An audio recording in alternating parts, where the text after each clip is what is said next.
Andrea, lovely to speak to you. Now, you've come out of this Conservative Democratic Organisation conference last week. It struck me as a bit of a bring back Boris fest, but wasn't it a bit embarrassing that Mr Johnson didn't make an appearance in person himself? Morning, Camilla. No, I mean, it's clearly to the centre right of the party. Those who really support Boris, the majority of them was there. But I think it would have been difficult for him to have been there, because it looks like he's making a comeback, doesn't it, if is there? And I mean, what the conference was really about, we want to see proper Conservative policies again, Camilla. We don't want to see a rise in taxes. We want to see us control migration. We want to ensure we protect freedom of speech. We want to, really take hold of the economy and spend less. And at the same time, you've got a lot of your colleagues, the likes of, say, Tobias Ellwood. There's a piece in The Observer as well today saying that the last thing the Tories need is this lurch to the right. You're sort of characterised your caucus of people within the party as sort of swivel-eyed and outdated and still harking on about Brexit. Is that a fair criticism or not, Andrea? Oh, well, I mean, look at the Matt Hancock comments this week. I tweeted back at him. I mean, there's always been a wide range of opinions within the party, but let's not forget, I mean, the Prime Minister's comments only the last couple of days about not setting these migration figures, what was in the manifesto. I personally think that's wrong. Let's not forget, Camilla, we all stood on this Conservative 2019 manifesto, and we should honour these promises. Let's talk about immigration then. The figures are going to come out this week. They might be close to 1 million. We remember David Cameron talking about caps at 100,000. What numbers would you like to see coming in net? I mean, I'd like to see our manifesto commitment, because I think the concern is these numbers that we're hearing now. It's the effect on, homes. There's not enough homes, school places, GP appointments, infrastructure. And the effect of uncontrolled migration is huge. So I think we need to honour our manifesto commitment. So what's the number on that? Remind me, was it 250,000? Yes, absolutely. I mean, even that might strike some people who are struggling with the pressure on infrastructure. The other thing is, do you think this debate has become too toxified? People talk about bringing immigration down, and then the left often shout, well, you're a racist and a bigot. Does that help? I mean, I think you've seen this over the years, Camilla. I mean, since Brexit, we've been labelled racist. We just want actually, control of our laws, our borders, and Britain to make all the major decisions. So that's what Brexit was about. But I mean, I've got no problem with having foreign labour to fill these high school job shortages while we wait to train up our own people.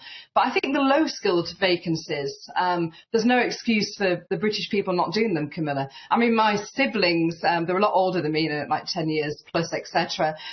They did potato picking in the 80s when we lived in a little village during the summer holidays. No one should see manual labour as beneath them. And the fact that since the pandemic we've got 9 million people who are outside the workforce, we need to get people back to work again. But then some people might say those jobs are just too low paid.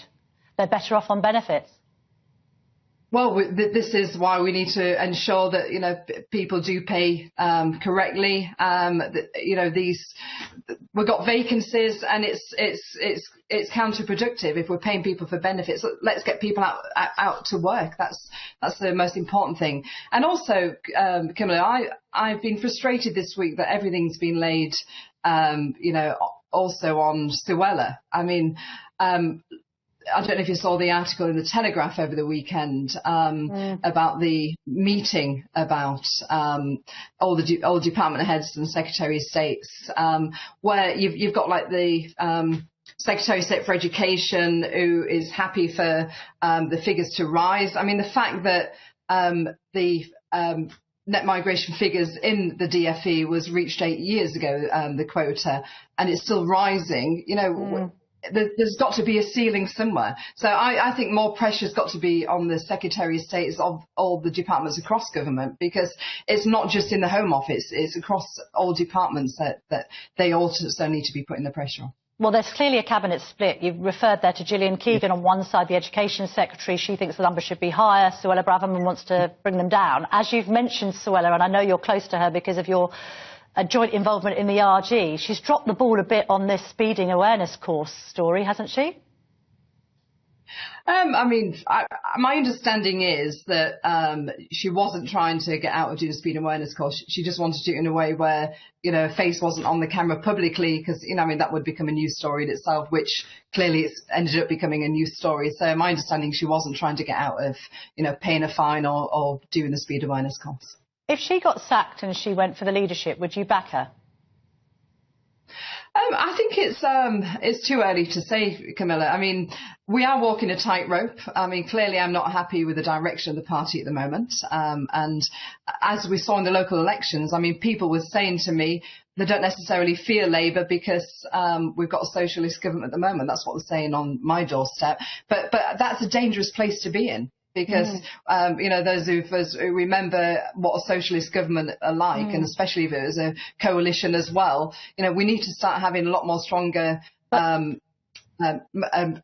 also commit to our manifesto promises, what every one of us in the MPs. But Andrea, that seems to be indicating that you regard Rishi Sunak to be a bit of a socialist, do you? Well, he's the Prime Minister. It's up to him to steer the party as he sees fit. But I would like to see less presidential-style flashy photo opportunities walking out of planes and more delivery. I think that's what we need to focus on as Conservatives. As I mentioned, we need to see lower taxes and actually pulling our own zing and spending less. I think that's the most important thing. But are you saying has he got socialist tendencies, do you think, Rishi Sunak and Jeremy Hunt?